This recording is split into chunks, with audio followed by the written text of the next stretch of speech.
This isn't just a story. It's a journey, one that'll stay with you long after the video ends. So if you've ever felt love, loss, betrayal, or hope, then stay with us. Because this story deserves to be heard from the very first second to the very last. If this video moves you, even for a moment, please give it a like. Leave a comment telling us which part hit you the hardest, and share it with someone who needs to feel something real today. And if you love stories that are raw, emotional, and unforgettable, then subscribe to the channel.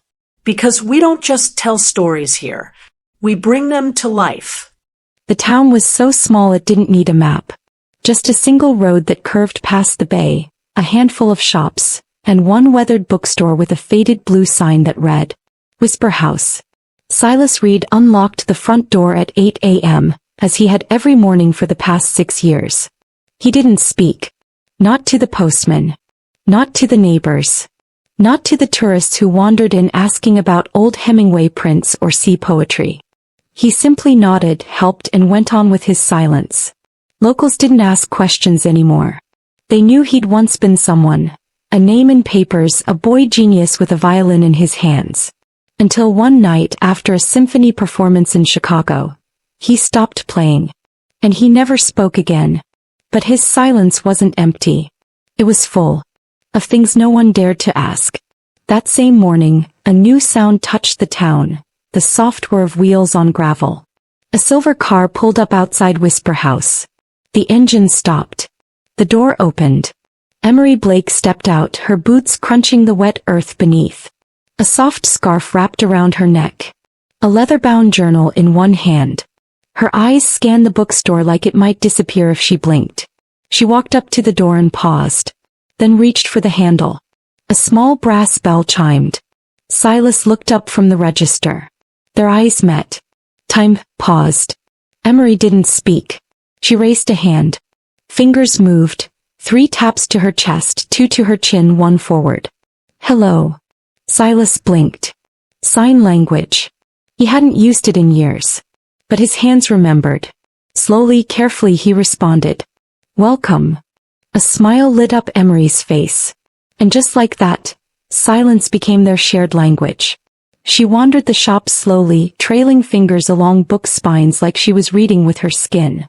Silas watched from behind the counter, unable to stop. She didn't look lost. She looked like she belonged. Emery finally reached the poetry shelf and pulled out a worn volume of Pablo Neruda. She walked up to the counter and opened it, pointing to a page. Silas leaned over. The poem read, I want to do with you what spring does with the cherry trees. Their eyes met again. A softness passed between them, not flirty. Curious. Familiar.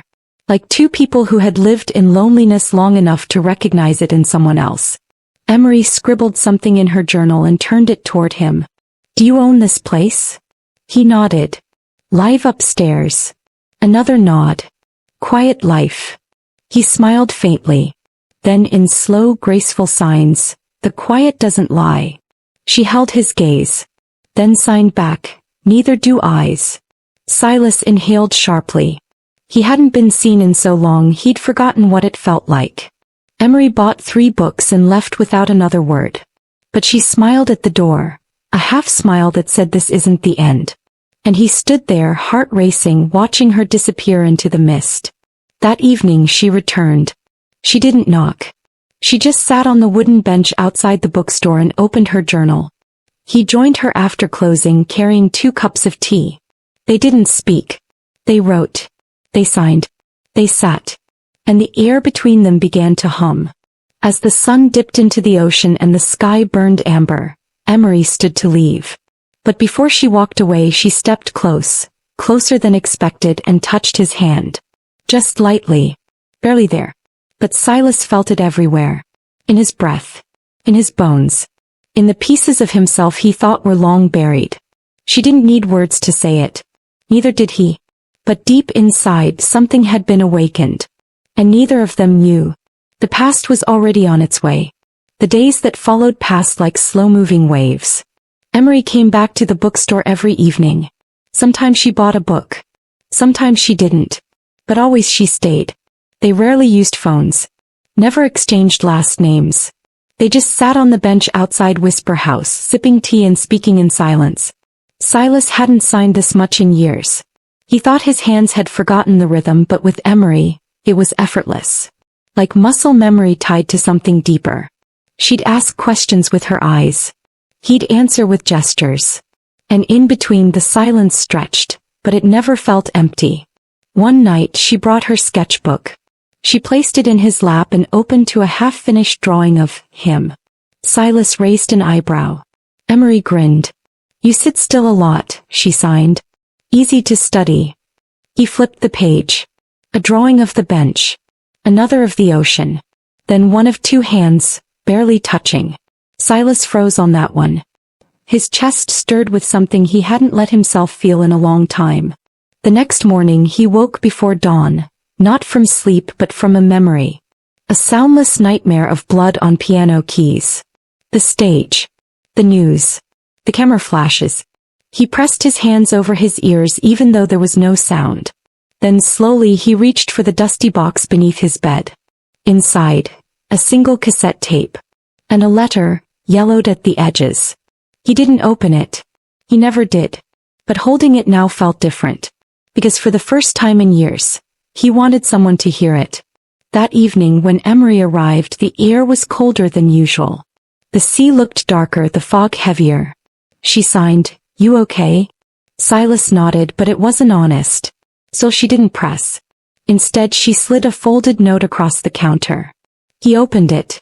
"There's a full moon tonight. Want to watch it with me?" He didn't reply. He just smiled and grabbed his coat.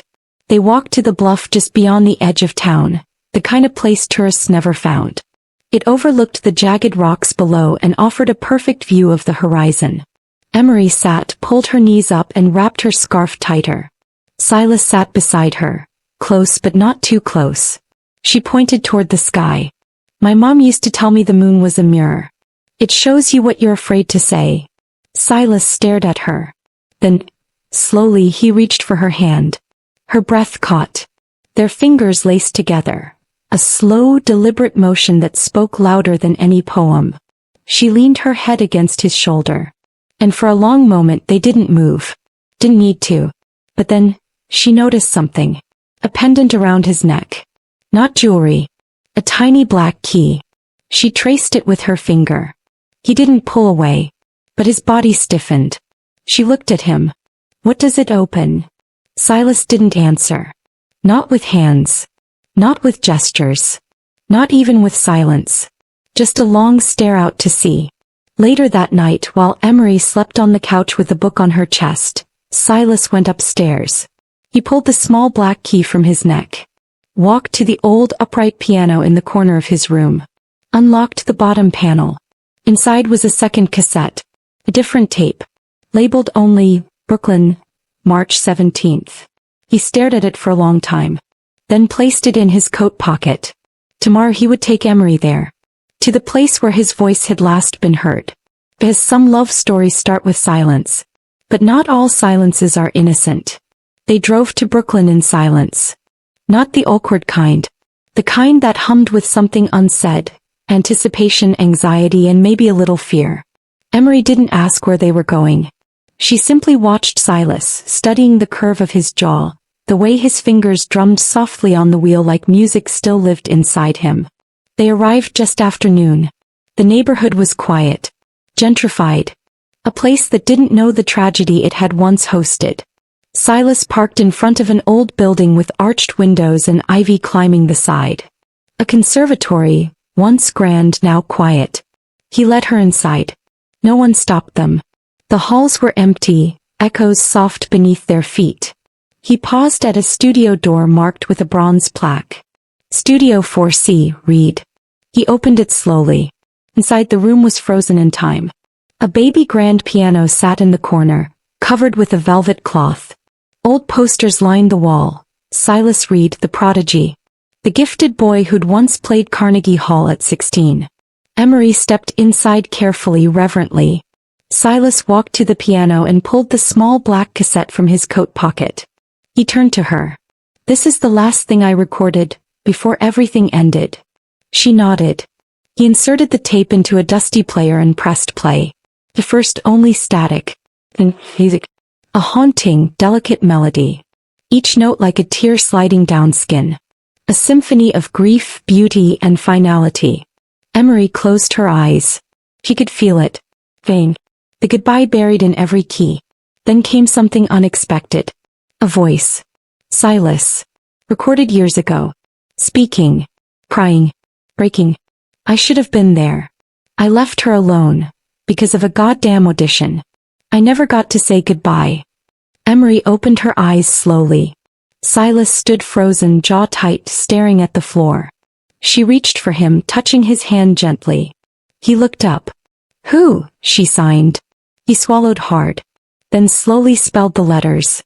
My sister. Emery stepped closer, pulling him into her arms. He trembled in her embrace. No sound. Just a man breaking open in the arms of someone who finally understood how to hold his pain. That night they checked into a small boutique hotel near the East River. Neither of them said much. But their hands never separated.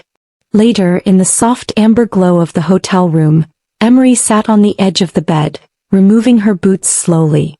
Silas watched her, the gentle grace of her movements, the quiet power she carried in silence. He turned to him. You've carried that guilt for too long, she signed. But you're not that boy anymore. He stepped forward, touching her face. His thumb traced her cheekbone, then her lips. She kissed his palm. There was no rush. No need to prove anything. They undressed each other quietly, not like lovers desperate to devour, but like artists unwrapping something sacred. His fingers moved along her shoulders. Her lips found his collarbone. When they laid down, it was skin to skin, breath to breath. And even though no words were spoken, everything was said. They moved slowly, two souls sinking in silence, writing love letters with fingertips, moans swallowed by moonlight. Her nails traced the story carved into his back. His lips worshipped every scar on her thighs. And when he finally collapsed against her chest, heart pounding, she ran her fingers through his hair and whispered in his ear. No voice. Just breath. Just being. The next morning, Silas stood at the window, naked except for a blanket wrapped around his hips. Emery walked up behind him, her body still tingling from the night before. She wrapped her arms around his waist. I heard your voice, she signed against his skin. I want to hear it again. He turned, looked into her eyes. And for the first time in 6 years, he whispered, barely audible. You already do. They returned to Whisper House 2 days later. Everything looked the same, the weathered blue sign, the wooden bench, the salt in the air, but nothing felt the same. Silas had spoken. Just one sentence. Just one whisper. But to Emery, it was the loudest declaration she'd ever received. They didn't talk about what happened in the hotel. They didn't need to. The way he reached for her hand, the way she rested her head on his shoulder, it said everything. But peace is fragile. And someone was watching. It happened that afternoon. Emery was upstairs, folding a worn hoodie Silas had lent her when she saw the letter. Not hidden. Just sitting on the piano bench. Like it had been waiting for someone brave enough to read it. It was addressed to Silas. Dated 4 years ago. Signed by someone named Matthew Kane. She read the first line, and her breath caught. I never meant to leave her alone. You have to believe that. It wasn't your fault. Her eyes skimmed faster. Paragraphs filled with grief, guilt, apology. Mentions of the night at the conservatory, of a fire escape, of running too late. I should have stayed. I should have protected her from everything, including myself. And at the bottom, you don't owe me forgiveness, Silas. But I need you to know. Claire loved you. Even when you left. Emery's heart thudded. Claire, his sister. But who was Matthew? And why did this letter feel like a confession? She barely noticed Silas entering the room until he froze behind her. His eyes fell to the paper in her hand. Emery turned. You never told me someone else was there that night. Silas's face changed. Not guilt, something worse. Protectiveness. I didn't want you to think I let her die, he signed. You didn't. He sat down slowly. Then for the second time in her presence he spoke. Matthew was her boyfriend. They were together for almost a year. I didn't like him. Said he was careless with her. They got into a fight that night. I left for a concert. He said he'd stay with her. His voice trembled. But he didn't. Emery sat beside him, placing her hand over his. What happened to him? He disappeared after the funeral. No goodbye. Just vanished. I assumed he couldn't face me. She paused. Then reached into her coat pocket and slowly pulled out a worn photo. One Silas had never seen. A photo of her, much younger, standing beside a man with dark eyes and a lopsided grin. Silas's blood ran cold. That's him, he whispered. That's Matthew. Emery nodded. He's my half-brother. The words hung in the air like broken glass. Silas stood, reeling. How is that possible? Emery's hands trembled.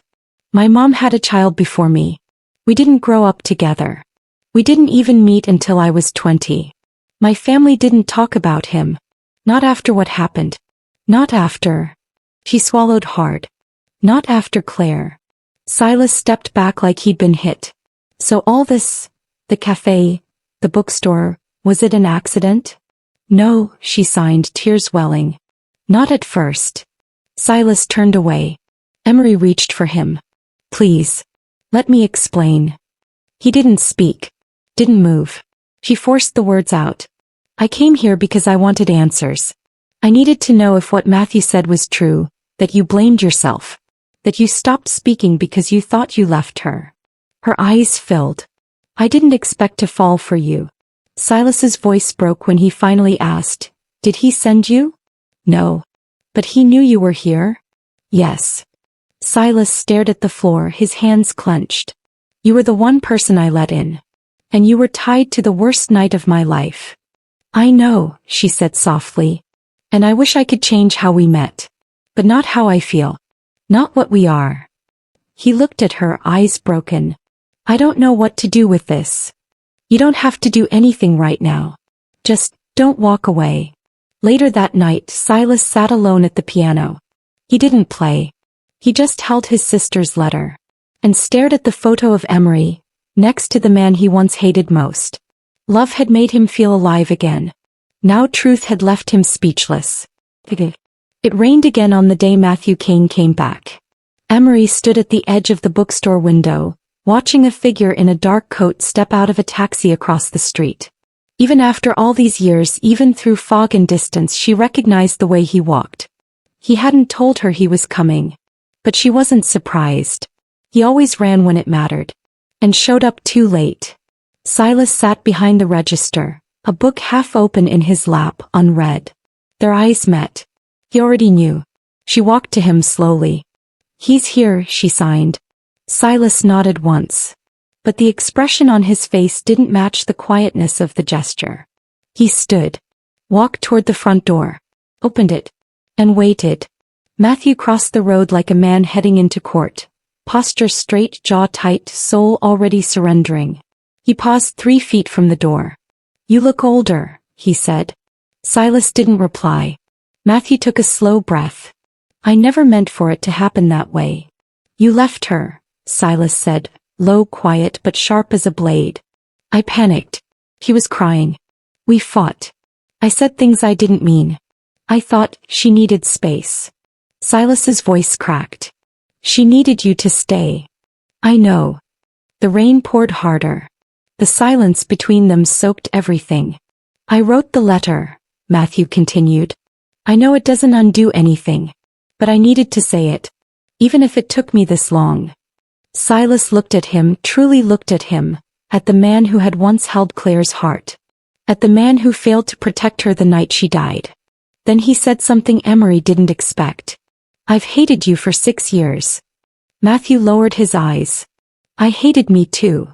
But I think she'd hate me more for hating you forever. Matthew blinked, lips trembling. What does that mean? It means I'm tired, Silas said, voice steady. Of silence. Of ghosts. Of running from the parts of her I couldn't face. He looked at Emery. She brought me back. Not to the past, to now. He turned back to Matthew. I don't forgive you.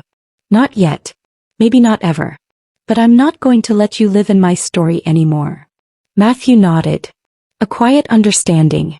I'm leaving town, he said. I won't bother you again. Before he turned, he looked at Emery. Thank you. For being brave. She said nothing. But her fingers brushed Silas's. A sign he understood without looking. Goodbye. That night, Emery packed a small bag. Just in case. She hadn't pushed him. She hadn't asked him to choose. But she knew what pain looked like when it needed space to breathe. Silas stopped her at the door. He didn't speak. Just reached into the inside pocket of his coat. A note. He handed it to her. She unfolded it. You didn't break me. You reminded me I could feel again. I don't care how we met. I care how we stayed. Stay with me. She looked up. Tears streamed down her cheeks. Then he signed it, slowly, deliberately. I love you.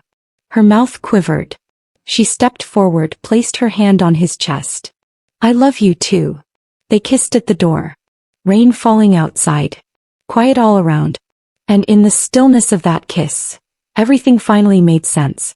Weeks passed. The shop stayed open. Customers returned. And so did Emery. Every day. Not as a stranger. Not as someone hiding. But as someone home. Sometimes they still sat in silence. Sometimes they talked in signs. Sometimes Silas whispered words only she could hear. They danced once, barefoot on the bookstore floor. No music. Just heartbeats. And breath. And when the sun set over the water and painted the windows gold, they stood side by side. No more shadows, no more lies.